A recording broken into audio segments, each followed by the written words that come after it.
नमस्कार दोस्तों। Modern competition classes में आपका बहुत बहुत स्वागत है।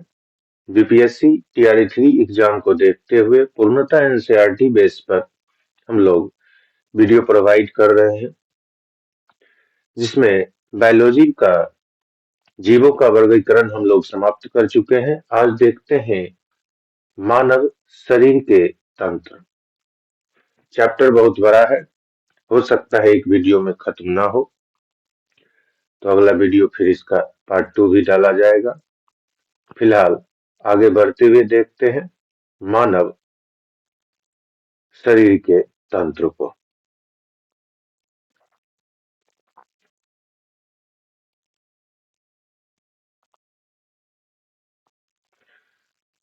पाचन तंत्र से स्टार्ट करते हैं। पाचन तंत्र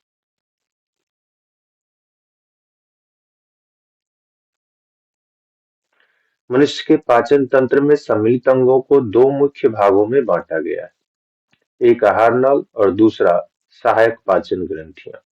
आहार नाल यह एक लंबी व सतत नालिका है जो मुख से होते हुए गुदा तक फैली हुई होती है। मनुष्य की आहार नाल लगभग 30 फीट लंबी होती है, जो निम्नलिखित भागों में बटी रहती है: मुख गुहा, ग्रसनी, ग्रासनली, आमाशय, छोटी आंत और बड़ी आंत। आपको एग्जाम में पूछ सकता है जो मनुष्य के आहार नाल को या मनुष्य के आहार नाल को ऊपर से नीचे की क्रम में सजाइए। तो मुख गुहा से स्टार्ट होगा, उसके बाद ग्रसनी, उसके बाद ग्रासनली, उसके बाद आमाशय, उसके बाद छोटी आंत एवं बड़ी आंत। उससे भी नहीं होगा तो इसको नंबरिंग के तौर पर याद रखिए। नंबर 1 पे आ जाएगा मुख गुहा, नंबर 2 पे ग्रसनी, नंबर 3 पे ग्रासनली, नंबर 4 पे आमाशय, नंबर 5 पे छोटी आंत और नंबर 6 पे बड़ी आंत।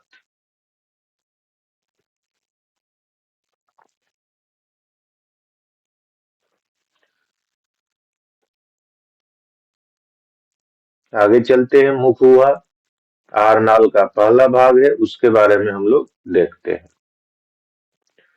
मुख गुहा आहार नाल का पहला भाग है। मुख गुहा में जीभ तथा दांत होते हैं। स्वाद स्वाद का अनुभव करने के लिए जीभ की ऊपरी सतह पर स्वाद कलिकाएं पाई जाती हैं, जो मीठा, खट्टा, नमकीन व कड़वे स्वाद का अनुभव करवाती है। मम्स, यहाँ पे देखिए कुछ इंपॉर्टेंट चीजें। मम्स या गलसुआ,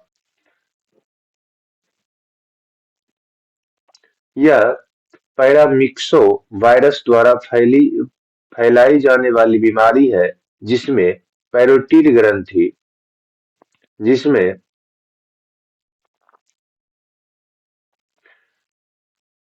पैरोटिड ग्रंथि में सूजन, जलन व दर्द होने लगता है।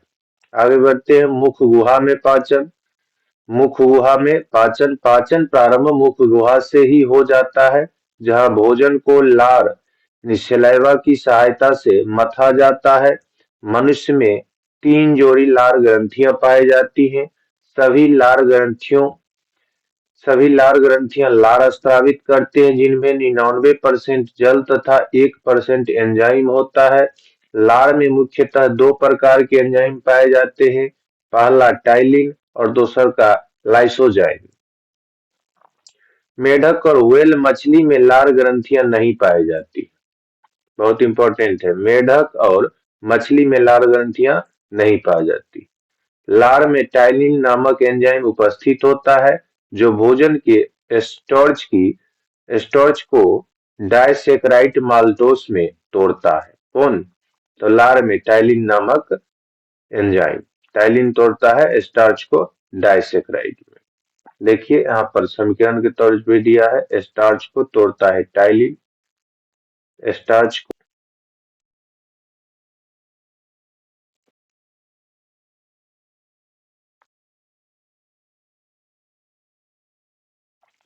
टाइलिन तोड़ता है किसमें? तो माल्टोज में। लार में उपस्थित लाइसोजाइम व थायोसाइनेट आयन भोजन के साथ आए हुए सूक्ष्म जीवों व जीवाणुओं को नष्ट कर देते हैं।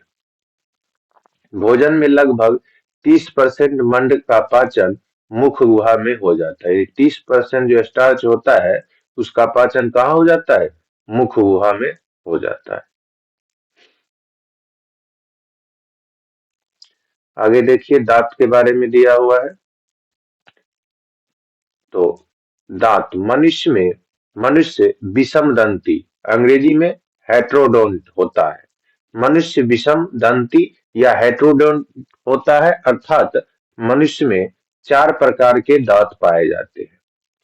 कृंतक, जिसको इंसीजर कहते हैं, रदनक यानी केनाइन, अग्र चवर्णक, प्रीमोलर और चवर्णक मोलर होते हैं। कृंतक सबसे आगे के दांत थे जिनका कार्य भोजन को काटना है। रदनक नुकीले दांत थे जिनका कार्य भोजन को फाड़ना है। अग्र चवर्णक तथा चवर्णक को गाल गाल दंत यानी चीक टीथ कहा जाता है, जिनका कार्य भोजन को पीसना है। तीसरे चवर्णक लगभग 20 वर्ष की आयु में निकलते हैं, जिन्हें बुद्धि दांत या विजडम टीथ कहते हैं। ये सबसे अंत में निकलते हैं। अधिक लो, अधिक लोगों को 4 अक्ल दाढ़ होते हैं। अब मनुष्य में रदनक व बुद्धिदंत अवशेषी संरचनाएं होते हैं। मनुष्य में रदनक व बुद्धिदंत क्या है? अवशेषी संरचनाएं हैं। दंत वलक या एनामिल दांत की ऊपरी परत है। इनामिल मनुष्य शरीर की सबसे कठोरतम भाग है। इनामिल लगभग 98% कैल्शियम लवण, कैल्शियम फॉस्फेट व कैल्शियम कार्बोनेट द्वारा बना होता है, जिसे फ्लोरीन मजबूती प्रदान करता है।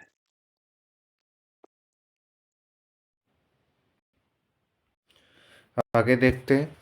देखिए मनुष्य की आहार नाल को दिखाया गया है फिगर में। यहाँ पर मुख गुहा है, ये मुख गुहा।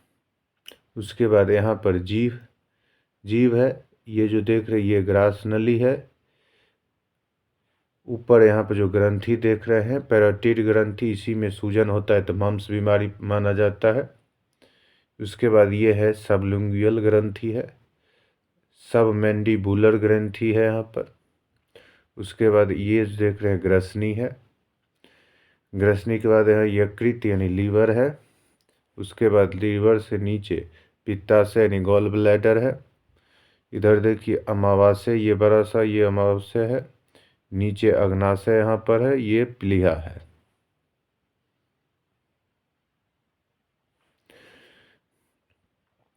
ये जो घुमावदार देख रहे हैं ये छोटी आंत है। छोटी आंत के भाग देखिए डेडुनम, ये डेडुनम, जेजुनम और इलियम है। उसके बाद इधर सीकम, ये सीकम है बड़ी आंत के भाग।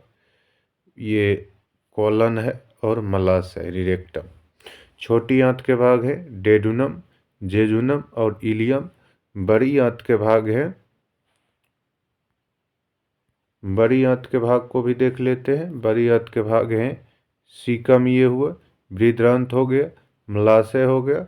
यहाँ देखिए गुदा तलिका अनल कैनल है और ये गुदा है अनस कैनल। आगे बढ़ते हम लोग ग्रसनी देखते हैं।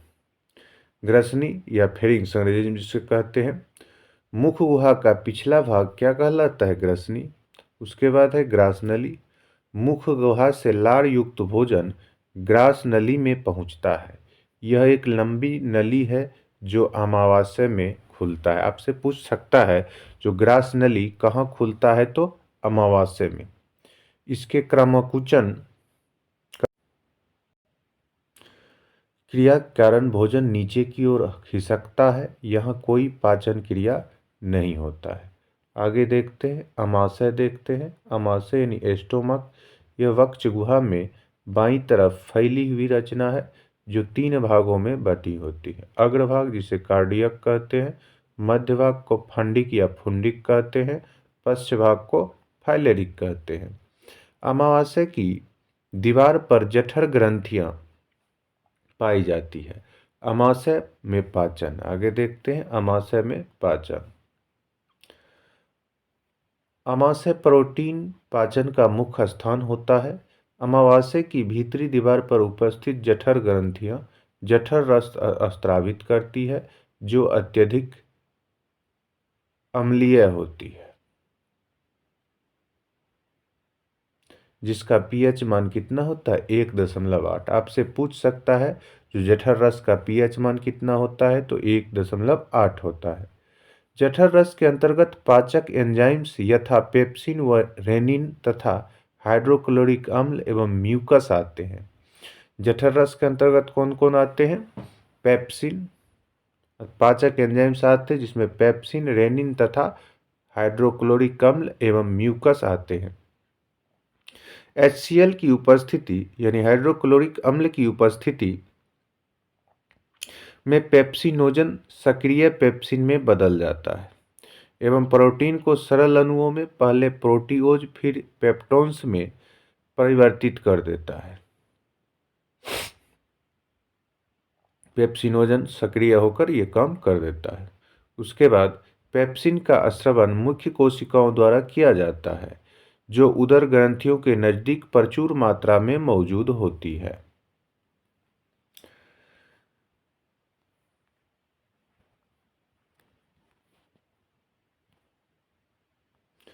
इसी प्रकार HCl की उपस्थिति में निष्क्रिय प्रोरेनिन सक्रिय रेनिन में परिवर्तित हो जाते हैं। यह रेनिन दूध में उपस्थित कैसिनोजन प्रोटीन को कैसीन में बदल देता है। तो दूध का पाचन के लिए कौन सा एंजाइम जरूरत पड़ता है? तो रेनिन का जरूरत पड़ता है। अमाशय में स्थित एक अन्य एंजाइम गैस्ट्रिक लाइपेज वसा का पाचन करके इसे ट्राइग्लिसराइड में बदल देता है। म्यूकस जठर रस के अम्लीय प्रभाव को कम कर अमाशय की रक्षा करता है। म्यूकस जठर रस के अम्लीय प्रभाव को कम करता है तथा अमाशय की रक्षा करता है। आगे देखते हैं आंत। मनुष्य की आंत की लंबाई लगभग कितनी है? 22 फीट होती है। शाकाहारियों में आंत की लंबाई अपेक्षाकृत अधिक होती है, जिससे भोजन अवशेषण हेतु अतिरिक्त पृष्ठ यानी सरफेस एरिया मिल सके। मनुष्य की आंत को दो भागों में बांटा जा सकता है। मनुष्य की आंत की लंबाई लगभग कितना होता है? 22 फीट। शाकाहारी की आंत की लंबाई मांसाहारी की आंत की लंबाई से अधिक होता है। अब देखते हैं छोटी आंत। छोटी आंत 3 भागों में विभक्त होती है, जिसको हम लोग देख चुके हैं। ग्रहणी यानी डेडुनम, अग्र क्षुद्रांत यानी जेजुनम और क्षुद्रांत इलियम में। अमाशय से निकलने के पश्चात भोजन अम्लान यानी काइम कहलाता है। अमाशय से जब भोजन निकल जाता है तो क्या कहलाता है? अम्लान या काइम कहलाता है। यह काइम ग्रहणी में पहुंचता है, जहां सबसे पहले यकृत से मिलकर पित्तरस इसमें मिलता है। क्षारीय प्रकृति का होने के कारण पित्तरस काइम को क्षारीय बना देता है। पित्तरस में किसी भी प्रकार का एंजाइम नहीं पाया जाता है। यहाँ अग्नाशय से स्रावित अग्नाशय रस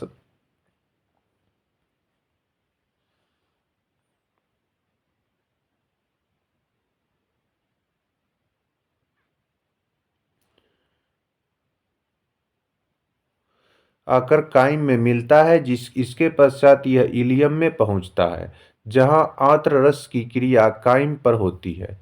छोटी आंत में भोजन के पूर्ण पाचन के उपरांत उसका अवशोषण भी छोटी आंत में स्थित रसांकुर यानी विली द्वारा होता है।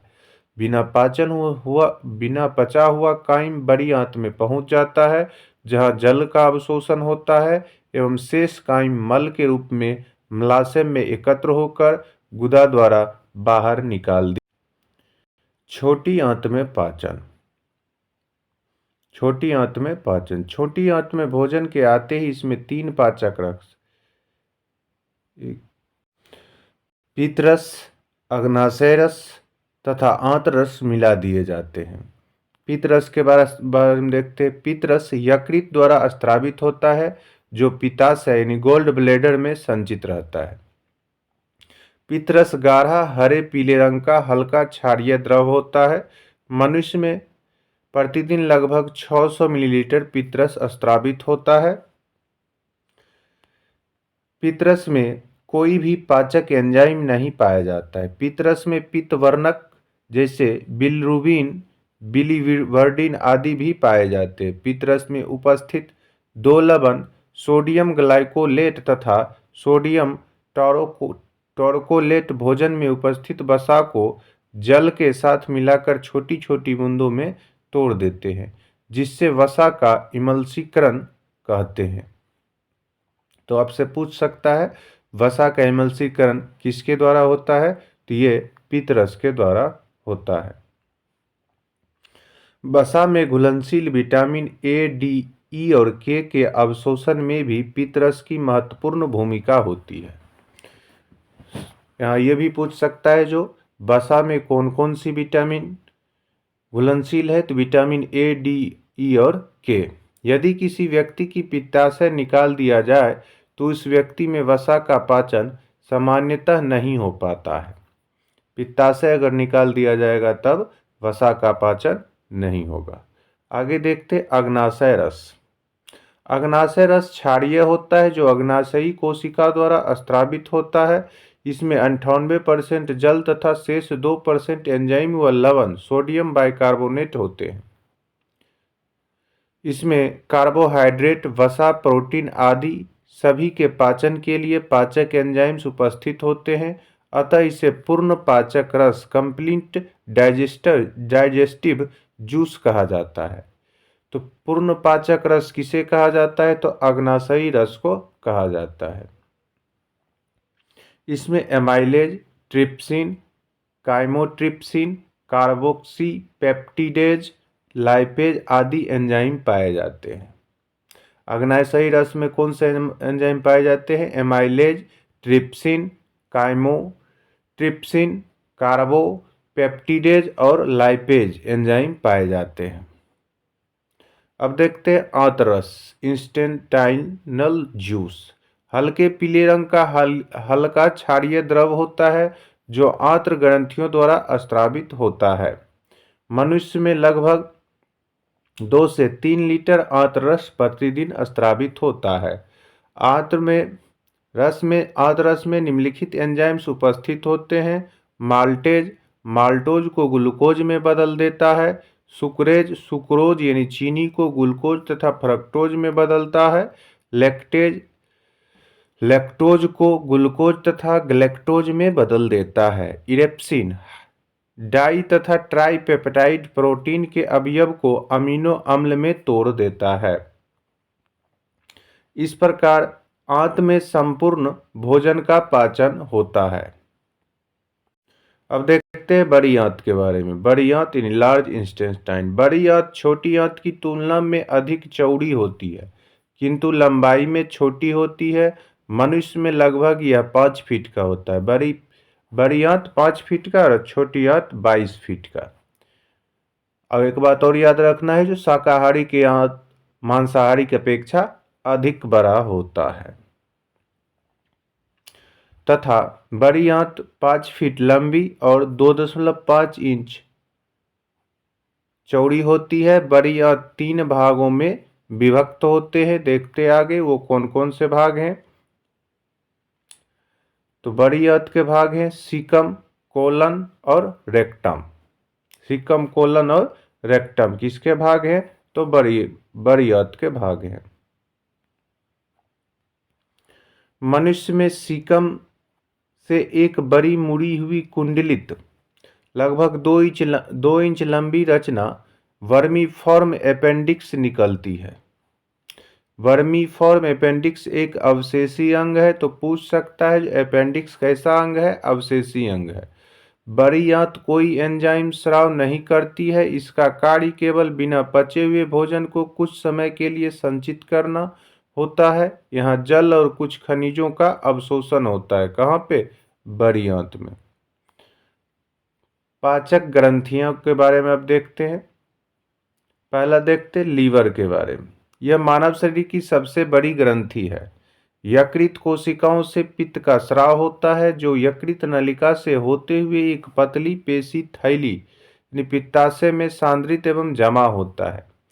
यह विटामिन ए का संश्लेषण भी करता है, यानी लीवर जो है विटामिन ए का उत्पादन संश्लेषण भी करता है। इसके अलावा यकृत ग्लूकोज को ग्लाइकोजन के रूप में संचित रखता है। यकृत ग्लूकोज को किसके रूप में संचित रखता है?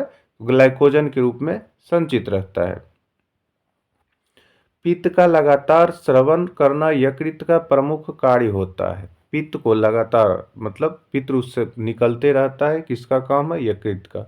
यद्यपि पित्त में एंजाइम नहीं होते हैं, फिर भी पित्त लवण भोजन विशेषतः वसाओं के पाचन के लिए अति आवश्यक होता है।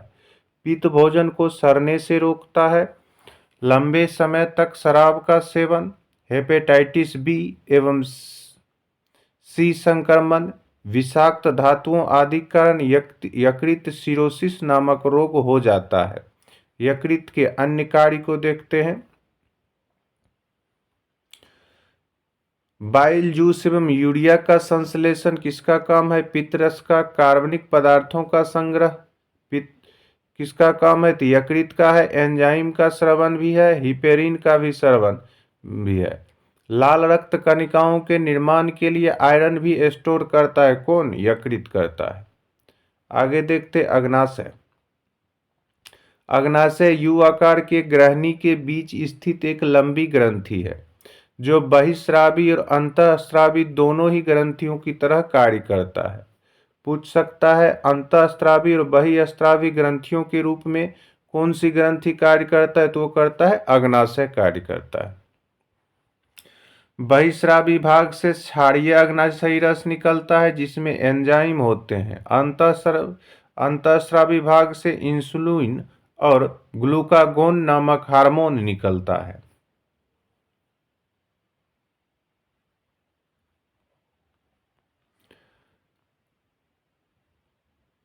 अग्नाशय द्वारा ट्रिप्सिन एंजाइम का स्राव किया जाता है जो प्रोटीन को अमीनो अम्ल में परिवर्तित के लिए उत्प्रेरक की तरह कार्य करता है।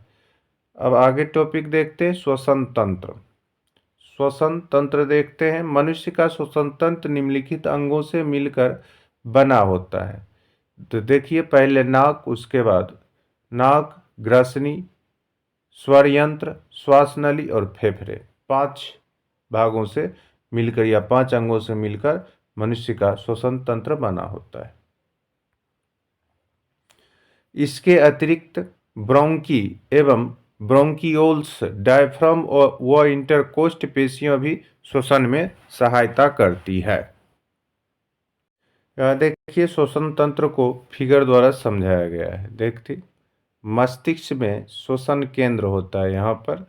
उसके बाद ये है ग्रसनी आपका है। यहाँ देखिए उड़ा हुआ है, ये क्या है? स्वर यंत्र है। यहाँ फेफड़ा के नज़दीक क्या है? ब्रोंकी है। उसके बाद ये देखिए ये जो है ये पूरा इंटरकोस्ट पेशी है। उसके बाद ये फेफड़ा है। यहाँ हृदय बीच में सुरक्षित है। ये जो देख रहे हैं ये क्या है? ये श्वास नली है। यहाँ पर प्लोरा है और ये पसलियाँ हैं। उसके बाद आगे देखते हैं ये उदर गुहा है। उदर गुहा के ऊपर जो इस तरह से बना होता है ये जो देखते हैं ये डायफ्राम होता है। इस श्वसन तंत्र को समझाया गया है। चलिए आगे बढ़ते हैं हम लोग। जैसा कि हम सब लोग जानते हैं नाक श्वसन मार्ग का प्रथम अंग है।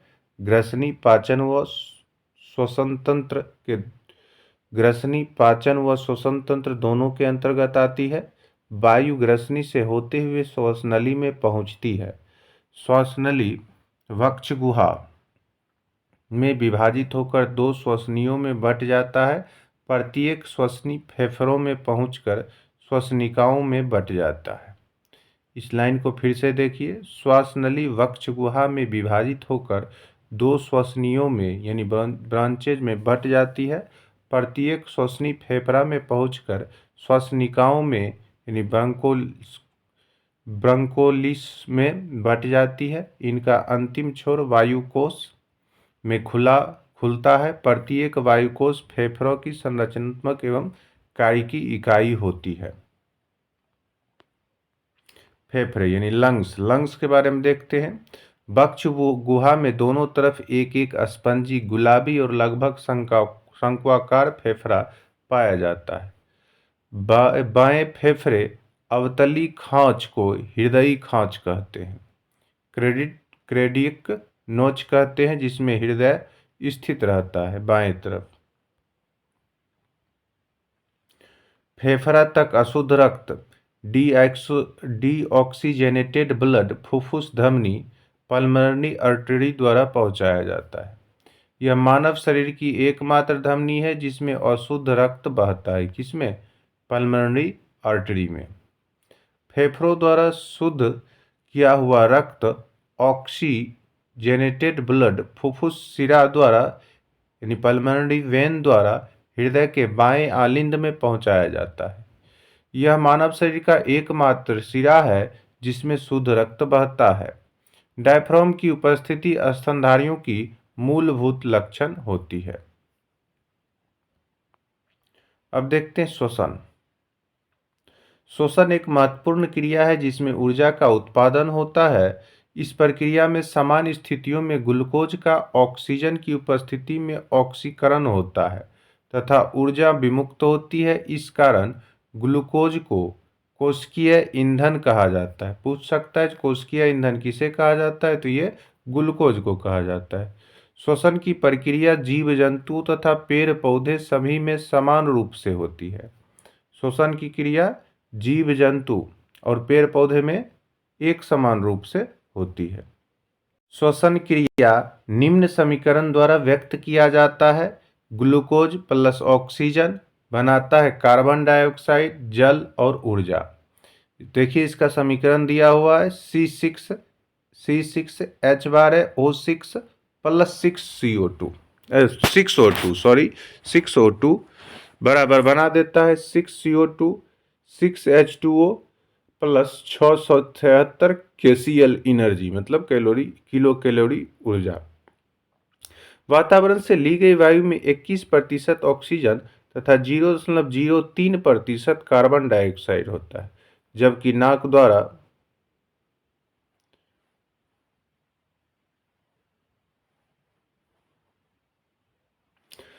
नाक द्वारा छोड़ी गई सांस में लगभग 16% ऑक्सीजन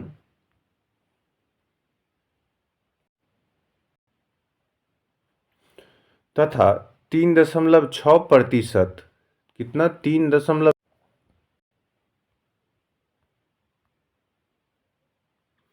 श्वसन की दर वयस्कों में 12 से 15 बार प्रति मिनट तथा शिशुओं में लगभग 44 बार प्रति मिनट होती है। श्वसन क्रिया पूर्ण रूप से तंत्रिकीय नियंत्रण में होती है। आगे देखते हैं ऑक्सीजन का परिवहन। हीमोग्लोबिन ऑक्सीजन के साथ मिलकर एक अस्थायी यौगिक ऑक्सी हीमोग्लोबिन बना लेता है। Hb+O2 बना लेता है HbO2। मनुष्य में श्वसन रंजक रेस्पिरेटरी पिगमेंट से हीमोग्लोबिन होता है। डीऑक्सीजेनेटेड हीमोग्लोबिन का रंग बैंगनी होता है, यानी अशुद्ध रक्त का जो कलर है कैसा होता है? बैंगनी होता है, जबकि ऑक्सी हीमोग्लोबिन का रंग चमकदार लाल होता है। यही कारण है कि ऑक्सीकृत ऑक्सीजनेटेड अर्थात ऑक्सी हीमोग्लोबिन युक्त शुद्ध रक्त चमकीले लाल होता है तथा अशुद्ध रक्त बैंगनी रंग का होता है। एक सामान्य व्यक्ति में हीमोग्लोबिन का मात्रा औसत रूप से 15 ग्राम पर 100 मिलीलीटर रक्त होती है। कार्बन मोनोऑक्साइड का प्रभाव।